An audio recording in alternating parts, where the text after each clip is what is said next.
하나님은 이 세상과 또 이 땅의 사람들이 원래 하나님이 창조하셨던 그 모습, 원래 하나님이 창조하셨던 그 모습이 뭡니까? 하나님의 보시기에 좋았다라고 하는 모습이지요.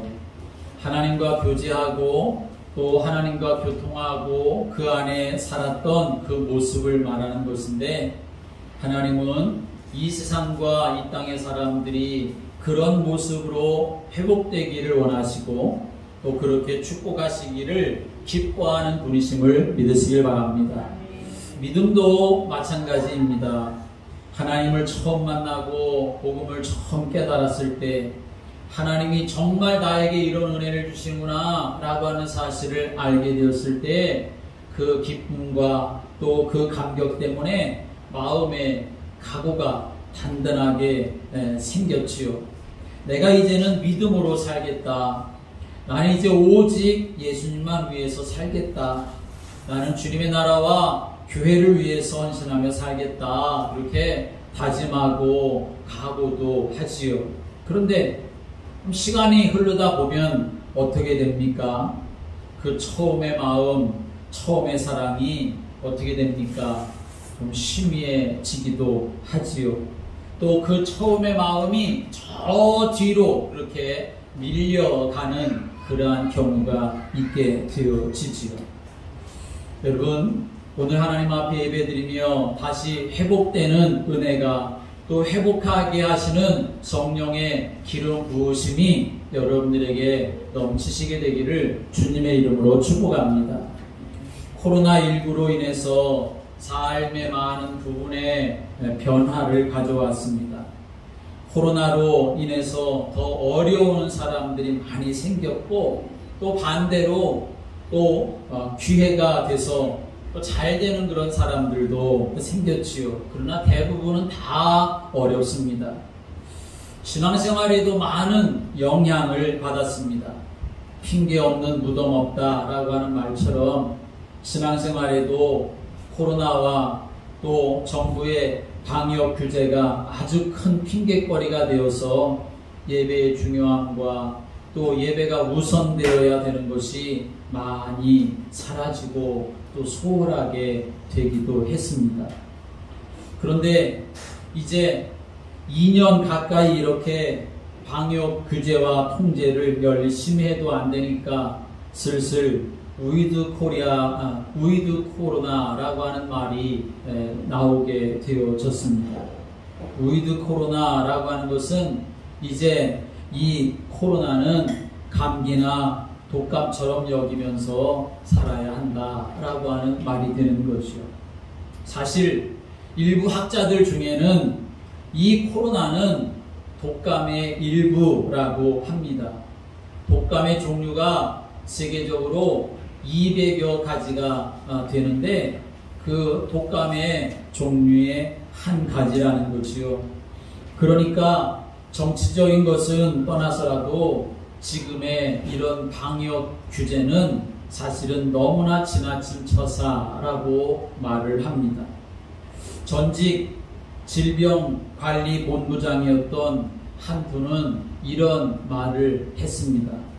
어느 식당에 거리 두기를 해서 한 20명쯤 들어갈 수 있는 자리가 된다면 2명으로 10팀이 들어가든지 아니면 5명씩 4팀이 들어가든지 아니면 10명씩 2팀이 들어가든지 무슨 상관이 있느냐라고 하는 것이지요. 그런데 꼭 4명으로 한정해가지고 그렇게 들어가야 될 이유가 어디 있느냐. 그건 너무나 비상식적이고 비합리적인 것이다 라고 그렇게 전직 질병관리본부장이었던 사람이 비판하는 그런 소리도 보았습니다. 이런 규제는 교회에도 사실은 또 그대로 적용되고 있습니다. 아니, 적용된다기보다는 사실은 과도한 것이지요. 식당이나 마트나 지하철에 비하면 교회에 대한 규제는 규제라고 말할 수 없을 만큼 지나치다고 할 수 있습니다. 그런데 안타까운 것은 이런 규제에 신앙생활의 모습이 점점 물들어가고 있다는 것이 안타깝다라고 하는 것이죠. 그런 규제에 물들어가다 보니까 마치 점점 뜨거워지는 물 속에 있는 개구리 같은 그런 모습이 되지 않을까 염려가 되는 부분이 있다라고 하는 것입니다. 뜨거운 물 속에 개구리를 집어넣으면 당장 죽을 것 같아서 거기에서 튀어나오지만 점점 뜨거워지는 물 속에서는 물이 뜨거워지는지도 모르고 있다가 결국 죽음을 당하는 그런 개구리처럼 이런 이 코로나 상황 또는 방역 규제에 대한 상황 거기에 물들다 보니까 우리가 가져야 될 그 믿음의 본질, 믿음의 삶 그것이 심리해지고 소홀해지는 그러한 모습으로 바뀌어지는 것이 안타깝다는 거지요. 오늘 다시 한번 믿음이 일깨워지고 회복되는 은혜가 여러분들이 있게 되기를 주님의 이름으로 축복합니다. 회복하게 하시는 성령의 기름 부으심이 우리 교회에 또 예배드리는 여러분 모두에게 임하게 되기를 주님의 이름으로 축복합니다. 오늘 성경에 나오는 야곱은 지금 최악의 상황입니다. 마치 코로나 시대와 같은 그런 모습이라고도 할 수가 있는 것이지요. 그런데 그가 다시금 회복되어지는 그런 믿음을 갖고 하나님과 동행하고 그래서 결국은 승리하는 사람이 되었음을 성경은 우리에게 증거해주고 있는 것이지요. 저와 여러분이 다시금 일깨워지고 회복되어지는 믿음을 통하여서 주님과 동행하고 주님과 한 마음이 되어지는 그런 은혜가 있게 되기를 주님의 이름으로 축복합니다. 쌍둥이로 태어난 야곱이 형 에서가 사냥 나갔다가 돌아와서 무척 배고플 때에 팥죽 한 그릇을 주고 장자의 명분을 사지요. 또 아버지가 돌아가실 때쯤에서는 아버지에게 자기가 형 에서인 것처럼 위장을 해서 형 에서가 돌아갈 축복을 형 에서에게 돌아갈 축복을 자기가 속여서 받게 됩니다. 형도 속이고 아버지도 속여서 축복을 가로챘습니다.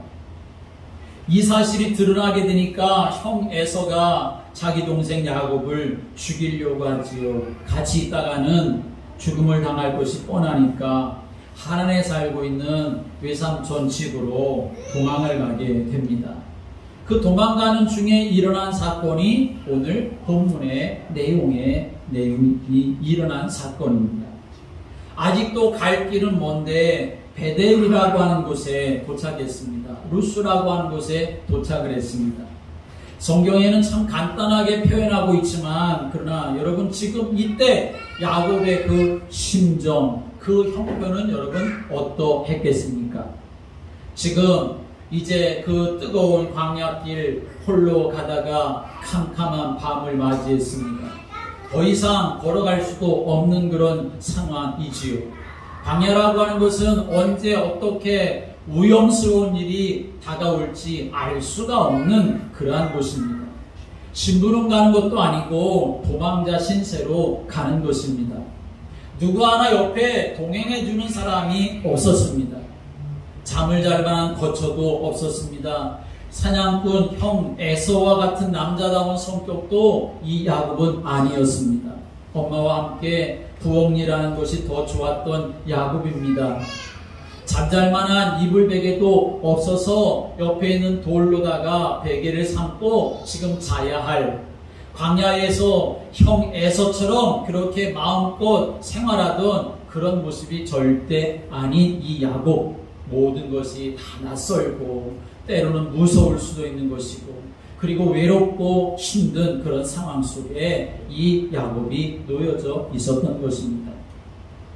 형과 아버지를 속인 것을 후회하는 마음이 있었을지도 모릅니다. 괜히 장자의 명분을 팥죽 한 그릇에 사가지고 내가 형을 속여서 이 형한테 죽을까봐 이렇게 도망하는 신세가 됐네.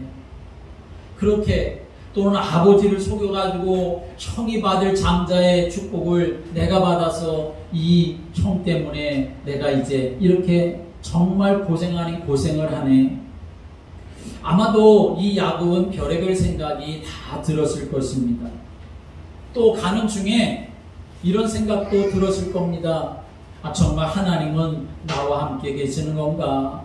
이 광야 캄캄한 중에 하나님은 도대체 어디 계시는 건가? 하는 그런 믿음에 대한 의심도 야곱은 들 수가 있었을 것입니다. 그런데 하나님은 그 광야에서도 그 야곱과 함께 하셨고 야곱에게 힘을 주시고 다시 한번 야곱이 회복되는 믿음 가운데 거하도록 하나님이 일하시고 역사하시고 은혜 주신 줄을 믿으시길 바랍니다. 하나님은 그런 분이십니다.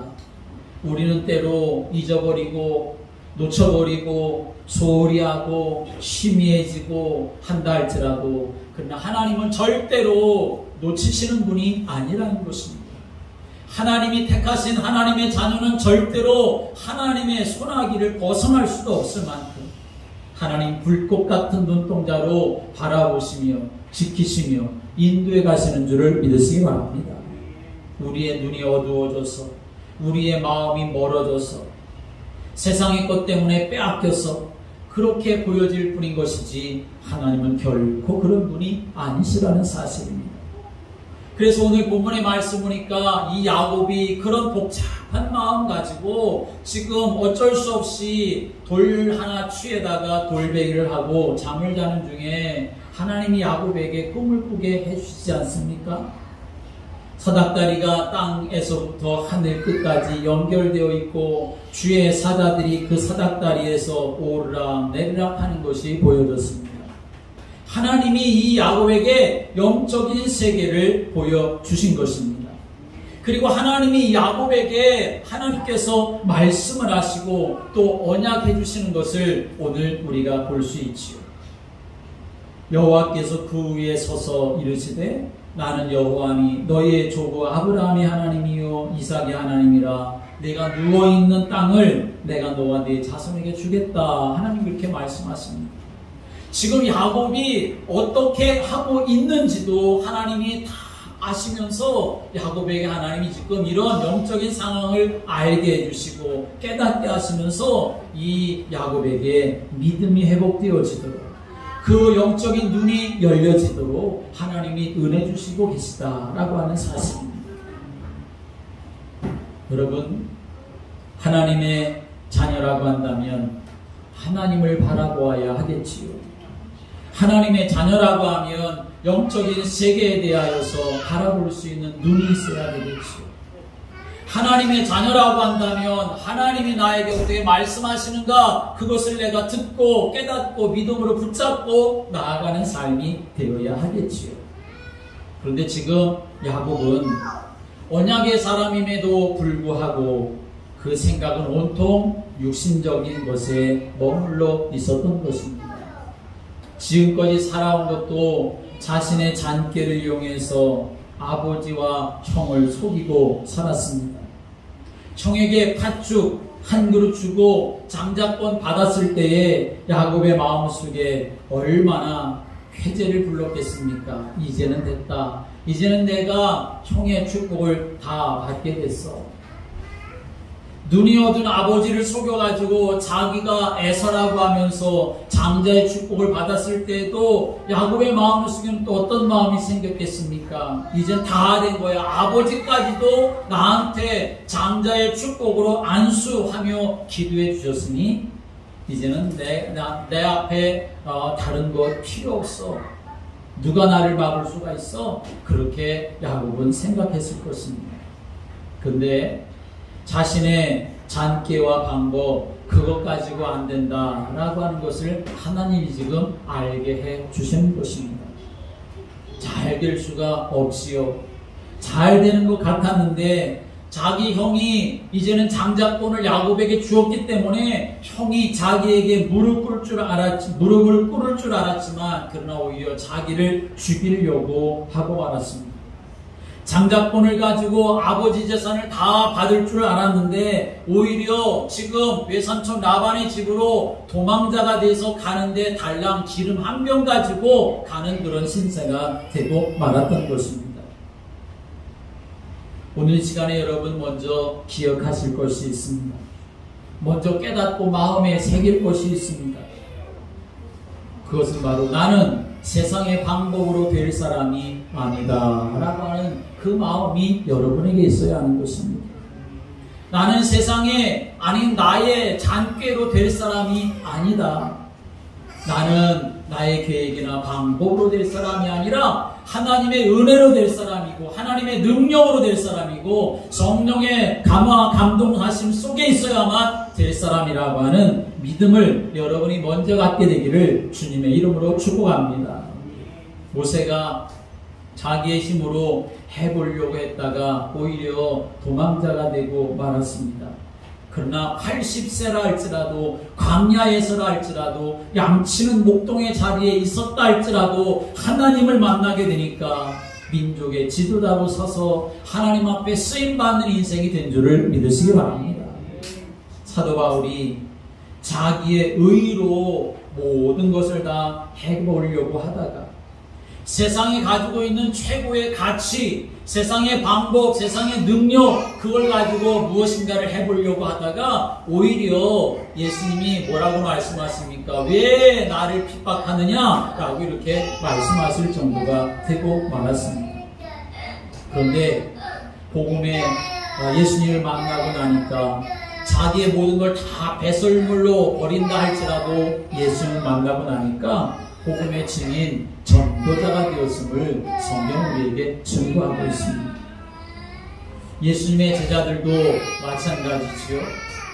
좋은 자리 하나 얻을 줄 생각하고 예수님 따라다니다가 예수님이 돌아가시니까 뿔뿔이 다 흩어지고 말았습니다. 그런데 부활하신 주님을 만나고 나니까 그들이 삶을 들여서 생명을 들여서 하나님 나라와 복음을 위해서 헌신하는 참 제자로 세워지게 되었음을 성경은 우리에게 증거하고 있습니다. 여호수아와 백성들이 가나안에 들어갈 때 유다 지파 중에 아간이라고 하는 사람이 있었습니다. 여리고성 점령할 때 그 성에서 전리품으로 취한 물건 가운데 외투 한 벌 그리고 은 200세겔, 50세겔 되는 금덩어리 하나 몰래 숨겨 두었습니다. 사실은 절대로 자기가 가져서는 안 될 것이었는데 그런데 그것을 몰래 가지고 자기 집에 숨겨 두었던 거죠. 그거 가지면 잘 살 거라고 생각을 했는데 결국 그렇게 되지를 않았지요. 그 일 때문에 아주 조그마한 성 아이성의 전투가 일어났을 때에 이스라엘 군인 36명이 죽고 그 전투에서 실패하고 말았습니다. 그리고 아간은 어떻게 됐습니까? 결국은 모든 것이 다 들통이 나게 돼서 죽음을 당하게 되고 말았음을 성경 우리에게 증거해주고 있습니다. 세상의 것 가지고 무엇인가 좀 살려고 했지만 그러나 오히려 그것 때문에 자기 민족도 실패하게 만들고 자기 자신도 실패하는 인생이 되고 말았던 것이죠. 초대교회에도 그런 일이 있었습니다. 은혜 받은 사람들이 많아지고 교인들이 늘어나니까 서로 헌신하고 섬기며 교회 공동체를 세워나갑니다. 그런 중에 존경받는 사람들, 충성된 사람들, 인정받는 사람들도 많이 일어나게 되지요.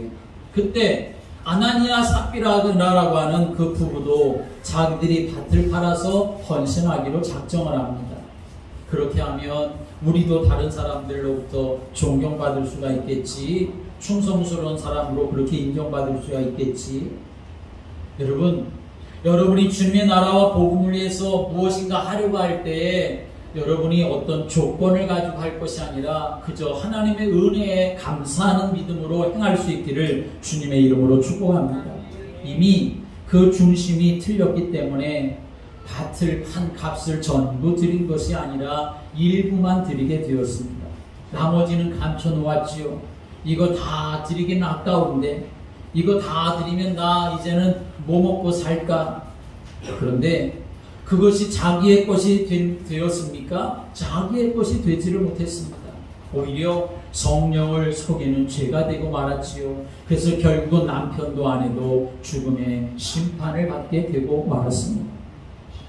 내가 내 힘으로 하고 내 계획을 세우고 내 방법을 만들고 내가 계산을 한다고 하는 것, 그것이 잘 될 것처럼 보여지지만, 그러나 하나님 분명히 말씀하십니다. 사람이 마음으로 자기의 길을 계획할지라도 그 걸음을 인도하시는 분은 여호와 하나님이신 줄을 믿으시기 바랍니다. 하나님 안에 있는 인생이 되어야 합니다. 하나님이신 언약을 붙잡는 인생이 되어야 합니다. 성령이 역사하시도록 기도하는 삶을 살아가야 하는 것입니다. 그래서 시편의 말씀은 우리에게 이렇게 증거합니다. 복 있는 사람은 악인들의 꾀를 따르지 아니하며, 악인들의 꾀라고 하는 것은 세상 교훈과 풍조를 따르지 않는다 하는 것을 말하는 것입니다. 죄인들의 서지 아니하며, 죄인들의 길이라고 하는 것은 악하고 추한 습관과 삶의 방법을 따르지 않는다는 것을 말하는 것입니다. 오만한 자들의 자리에 앉지 않는다라고 말씀합니다. 오만한 자, 하나님을 대적하고 조롱하고 거절하고 반대하는 교만한 사람들과 함께 하지 않는다라고 하는 것을 말하는 것이죠. 여러분, 예수님이 누구에게 복이 있다고 하셨습니까? 바요나 시몬아, 네가 복이 있다라고 말씀을 하시죠. 왜 바요는 이 시몬에게 복이 있다고 말씀하셨을까요? 갈릴리 출신 어부인데, 시골 동네 촌뜨기인데, 배운 것도 없고 배경도 없는 그 사람인데, 예수님은 그 베드로에게 네가 복이 있다 그렇게 말씀하셨습니다. 왜 그랬습니까? 예수님이 그리스도라는 사실을 깨달았기 때문에 예수님은 네가 정말 복이 있다 그렇게 말씀하신 것입니다. 물론 깨달음이 전부는 아니지요. 깨달음이 삶이 되어야 합니다. 그러나 깨달음이 있어야 바른 시작이 될 수가 있는 것입니다. 그래서 오늘 하나님이 야곱에게 이제 새로운 인생을 살아가야 하는데, 다시 언약의 인생을 살아가야 되는데 하나님이 깨닫게 하시는 것입니다. 바른 믿음 회복해야만 하나님과 함께하는 삶을 살아가고 하나님의 언약하신 축복의 자리에 서서 승리하는 인생을 살아갈 수가 있기 때문에, 하나님이 지금 무너져 있는 이 야곱의 믿음 다시 세우게 하시려고, 회복하게 하시려고 지금 이 광야 한복판에서 하나님이 말씀해 주고 계시는 것입니다. 자기 자신의 모습만 본 것이 아니라 자기와 함께 하신 하나님을 만나게 되었고, 아무것도 없는 캄캄한 광야처럼 보였지만 그러나 하나님이 지금 나와 함께 하신다는 영적인 세계를 이 야곱은 볼 수가 있었던 것입니다. 그리고 자신의 이 영적인 모습을 일깨워서 믿음을 회복하고, 내가 이제는 다시 한번 뜻을 세워서 내가 주님의 나라와 복음을 위해서 삶을 살아가겠다 작정을 하고 결단하고 외삼촌 라반의 집에 가게 됩니다. 거기 가서는 여러분 쉬웠습니까? 쉽지 않았습니다. 외삼촌 라반이 마치 야곱이 자기 형도 자기 아버지도 속였던 것처럼 이번에는 외삼촌 라반이 자기를 속이는 그러한 일이 일어나고 말았습니다. 그래서 20년의 세월을 거기서 보냈습니다. 그런데 그럼에도 불구하고, 외삼촌 라반이 자기를 속였음에도 불구하고 하나님은 오히려 큰 복을 이 야곱에게 부어주신 줄을 믿으시길 바랍니다. 여러분, 중요한 것은 나의 믿음을 점검해 보는 것입니다. 나의 믿음이 다시 회복되어져야만 하는 것입니다. 영적인 세계를 우리가 바라볼 수가 있어야 하는 것입니다. 그리고 하나님이신 은혜가 있다고 한다면 내가 그 은혜를 붙잡고 내가 다시금 주님의 나라와 복음을 위하여 믿음으로 살아가겠다고 하는 그런 결단과 삶이 있어야 하는 줄을 믿으시기 바랍니다. 우리가 살아가면서 가진 것 모두 다 소중하지요. 다 귀한 것이지요. 그러나 분명히 알아야 할 것은 그것으로 우리 인생이 전부 살 수가 없다는 것입니다. 인간은 육신적으로 늘 한계에 부딪히는 것입니다. 영적으로는 악한 원수 마귀가 계속 역사하고 있습니다. 그렇기 때문에 매 순간순간마다 나를 깨우는, 나를 일깨우는 믿음, 하나님을 바라보는 믿음, 영적인 나에게 주신 하나님 자녀에게 주신 그 배경, 신분과 권세, 그거 내가 누리고 삶을 살아가지 못하면 믿음을 가졌다 하더라도 그 믿음이 힘 있는 믿음이 아니라, 능력 있는 믿음이 아니라 말만 있는 믿음이 되어지고 만다는 것입니다.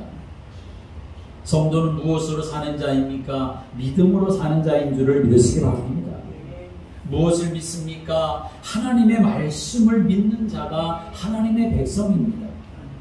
그래서 성도는 내 능력과 환경과 수준과 상관없이 하나님의 말씀을 받아야 합니다. 하나님의 말씀을 내 창자 속에 채우듯이 그렇게 하나님의 말씀을 아멘으로 받고 그 말씀을 내가 받아서 믿음으로 붙잡고 그 말씀 가지고 기도할 때에 하나님이 성령으로 역사하는 줄을 믿으시기 바랍니다. 사도행전의 초대교회에 성령이 임하는 역사가 일어나게 되었습니다. 사도행전 2장 역사입니다. 그런데 사도행전 2장의 역사가 일어나기 앞에 사도행전 1장에 어떤 일이 있었습니까? 예수님이 승천하실 때에 이 제자들에게 주신 약속이 있습니다. 예루살렘 떠나지 말고 내게 들은 바 아버지께서 주신다고 약속하셨던 그 성령을 기다려라 말씀하셨죠.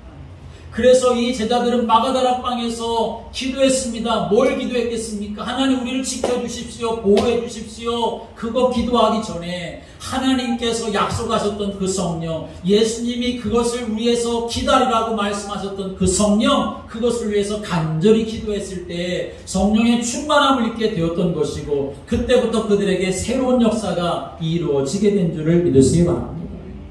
하나님의 자녀들에게 하나님의 말씀이 담아져 있어야 합니다. 그 말씀을 내가 믿음으로 붙잡는 성도가 되어야 하는 것입니다. 말씀을 믿어야 되는데 왜 믿어야 합니까? 말씀이 육신이 되어 이 땅에 오신 예수님, 그분이 바로 하나님의 말씀 자신이기 때문에 그런 것입니다.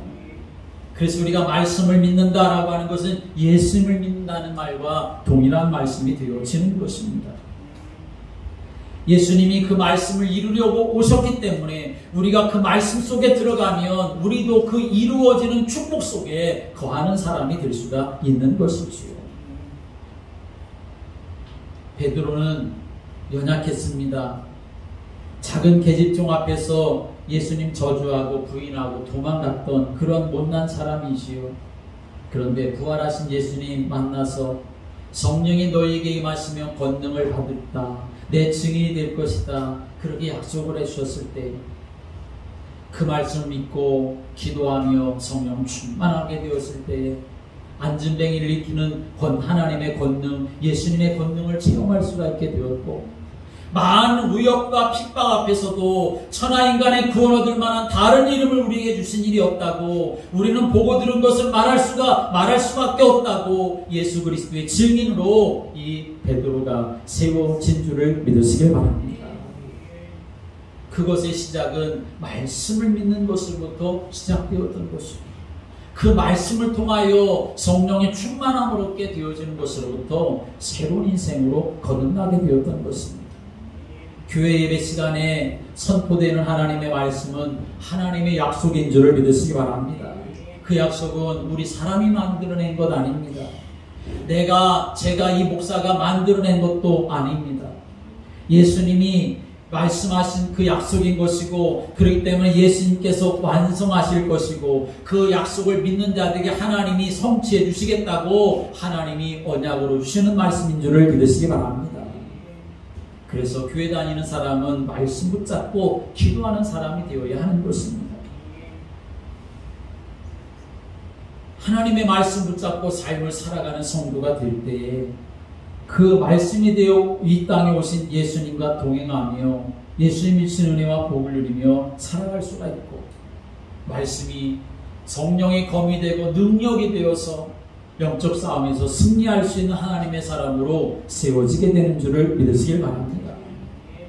또 이 야곱은 지금 광야에서 회복하게 하신 하나님의 은혜를, 그 믿음을 경험하게 되었는데, 언약이 회복되어지는 믿음을 회복했을 뿐만 아니라 이제는 모든 환경을 영적으로 바라볼 수 있는 눈이 회복되어지는 믿음을 이 야곱이 가졌음을 성경 우리에게 증거해주고 있습니다. 나 혼자인 줄 알았는데, 캄캄한 밤에 아무것도 없는 줄 알았는데, 그런데 하나님이 여기에 같이 계시는구나 라고 하는 사실을 보게 되었다는 것이죠. 복음으로 자신을 세우고 믿음을 일깨우고 믿음이 회복되어지려고 하면 여러분, 나만 바라봐서는 절대로 될 수가 없습니다. 환경만 바라봐서는 절대 될 수가 없습니다. 믿음의 주여 온전케 하시는 예수 그리스도를 바라볼 수 있는 성도가 되어야 하는 줄을 믿으시길 바랍니다. 그래야 모든 영적 상황 속에서 하나님이 함께 하신다는 사실을 깨달아줘서 그것을 누리며 살아갈 수가 있게 되는 것입니다. 믿음의 성도는, 하나님의 자녀는 이 땅의 삶을 살아가지만 영적 세계를 살아가는 사람들이라는 사실을 우리는 알아야 합니다. 영적 세계를 살아간다라고 하는 것은 무엇을 말합니까? 사단의 세력들이 역사하는 일도 있지만 그러나 하나님이 하나님의 자녀된 자들과 함께 하시고 인도하시고 역사하시고 보장하신다고 하는 이 믿음을 여러분들이 가지시기를 주의 이름으로 축복합니다. 오늘 야곱이 그랬습니다. 정말 자기의 잔꾀를 그렇게 부려서 아버지도 속이고 형도 속이고 그래서 형이 자기를 죽이려고 하니까 어쩔 수 없이 도망가는 그런 신세였는데, 그런데 어찌 보면 이것이 바로 또 하나님의 계획이라는 사실을, 하나님의 인도라는 사실을 알 수가 있게 되어지는 것이지요. 믿음의 눈을 열 수 있는 기회를 하나님이 야곱에게 주신 것입니다. 도망가는 것처럼 보여지지만 하나님이 나와 함께 하시는구나, 이 상황 속에서도 하나님이 나와 함께 하시는구나 하는 사실을 알 수 있도록 하나님이 눈을 열어주시는 기회로 만들어 주셨던 것입니다. 주의 사자들이 오르락 내리락 하면서 역사하는 것을 보았습니다. 더 중요한 것은 하나님이 말씀으로 자기에게 언약하시는 것을 듣게 되고 알게 되었다는 것이요. 아버지, 할아버지 하나님인 줄만 알았는데 나의 하나님이 되셔서 나와 함께 하시고 나에게 복을 주시기를 기뻐하시는구나, 내가 어디로 가든지 나와 함께 하신다고 하시는 이 사실을 이 야곱은 깨달을 수가 있게 되었던 것입니다. 오늘 여러분 이 자리에 여러분이 있을 때만이 아니라 여러분이 집으로 돌아가고 직장으로 가고 여러분이 만남 속에 있을 때라도 하나님은 여러분들과 함께 하시는 줄을 믿으시기 바랍니다. 여러분이 있는 자리에 사닥다리가, 하늘과 땅에 사닥다리가 연결되어서 주의 사자가 오르락 내리락 하면서 역사하시며 그 상황 속에서도 하나님 우리에게 말씀을 주셔서 승리할 수 있도록 이끌어 가시는 줄을 믿으시기 바랍니다. 그런 영적 세계 속에 우리가 살고 있다는 사실을 여러분이 믿으셔야 한다는 것입니다. 우리가 야곱처럼 회복되어지는 믿음 가지고 또 승리하려면 세 번째로는 복음을 위해서 뜻을 세우고 결단하며 헌신하는 그러한 믿음이, 그런 마음의 중심이 우리에게 세워져야 하는 것입니다. 그러한 사실을 다 보고서 야곱이 정신이 든 거죠. 그때서야. 그리고 하나님 앞에 서원하며 기도했다라고 말씀하고 있습니다. 서원이라고 하는 것, 이 서자라고 하는 것은 맹세할 서자를 말하는 것이고 원자는 원할 원자를 말하는 것입니다. 맹세하면서 원했다는 것입니다. 믿음을 회복하게 하시는 것 하나님이시지만 하나님의 은혜가 임할 때 믿음도 세워지는 것이지만, 그러나 그 믿음이 정말 하나님을 기쁘시게 하는 믿음이 되려고 한다고 하면 믿음을 하나님이 주셨는데 그 하나님 앞에 여러분이 복음을 위해서 내가 삶을 살아가겠다고 결단하고 하나님 앞에 뜻을 세우고 헌신하는 삶을 살아갈 때에 여러분의 믿음이 더 견고해지고 풍성케 되고 하나님이 그 믿음의 복을 더하여 주시는 줄을 믿으시길 바랍니다. 예수님이 복음 사역 하시면서 이 서기관 바리새인들을 책망하셨던 이유 중에 하나는 뭐냐? 그들이 맹세를 하는데 그 맹세를 밥 먹듯이 어기는 일을 했기 때문에 그렇습니다. 그래서 예수님은 마태복음 5장의 말씀은 맹세하지 말라 그렇게 말씀하시기까지 하셨습니다. 예수님이 왜 그렇게 맹세하지 말라고 하셨느냐? 그 당시에 서기관들이나 바리새인들은 하나님께 한 맹세는 반드시 지켜야 한다고 그렇게 알고 있었습니다. 그런데 맹세 중에도 하나님의 이름으로 하는 것은 절대로 어기면 안 된다고 생각을 했고, 하나님의 이름이 아닌 다른 것으로 맹세하는 것은 이 사람들이 밥 먹듯 맹세하고 나서 어기는 일이 아주 허다했기 때문에 그랬습니다. 어떤 때는 하늘로 맹세한다고 하고, 어떤 때는 땅으로 맹세한다고 하고, 어떤 때는 예루살렘으로 맹세한다고 하고, 어떤 때는 성전으로 맹세하고 제단으로 맹세한다고, 하나님의 일은 싹 빼버리고 맹세를 하는데 이것저것으로 다 맹세를 하지만, 그러나 그 맹세를 지키지 않는 이 바리새인들의, 서기관들의 거짓된 모습을 보고 예수님이 책망하셨던 것이죠. 오늘 여러분이 정말 하나님 앞에서 뜻을 세운다고 한다면 그 뜻이 하나님의 은혜 안에서 끝까지 지속되어지고 또 하나님이 성취케 하시는 복을 누려가는 성도들 되시기를 주님의 이름으로 축복합니다. 내가 영적인 삶을 살아가는데 하나님 앞에 믿음의 삶을 바르게 살아가려고 하면 하나님의 은혜를 내가 받을 때, 하나님 우리에게 은혜를 주실 때 내 마음에 감동이 생기지 않습니까? 그 성령의 감동을 내가 받을 때 여러분이 그 감동을 통하여 여러분에게 뜻이 세워지는 역사가 있게 되기를 주님의 이름으로 축복합니다. 뜻을 정해야 합니다. 오늘 이 야곱이 서원하며 하나님 앞에 기도했던 것처럼 그런 믿음의 자세가 우리에게 있어야 한다는 것입니다. 그냥 바람 부는 대로 물결 치는 대로 살면 여러분 깨어날 수가 있겠습니까? 절대로 그럴 수가 없지요. 하나님 앞에 전한 싸움을, 믿음의 싸움을 싸우는 자가 되어야 하는 것입니다. 결심하고 각오하고 맹세하고 뜻을 정해서 내가 정말 하나님 앞에 영적인 싸움을 싸움하고 선한 일을 위하여 달려갈 수 있는 그런 성도가 되어야만 하는 것입니다. 신명기 12장의 말씀에 보면 너희 번제와 너희 서원제를 드리고 너희 하나님을 인하여 너희와 너희 가족이 즐거워할지니라 라고 말씀하셨습니다. 하나님 앞에 믿음의 삶을 살아가는 데 있어서 하나님이 해야 할 것을 우리에게 말씀하시지요. 왜 해야 될 것을 말씀하시는 걸까요? 그것은 하나님이 우리에게 주시려고 하는 복과 은혜가 담겨져 있는 것이기 때문에 그렇습니다. 근데 하나님이 그렇게 하라고 하시면서 즐거워하라 그렇게 말씀하십니다.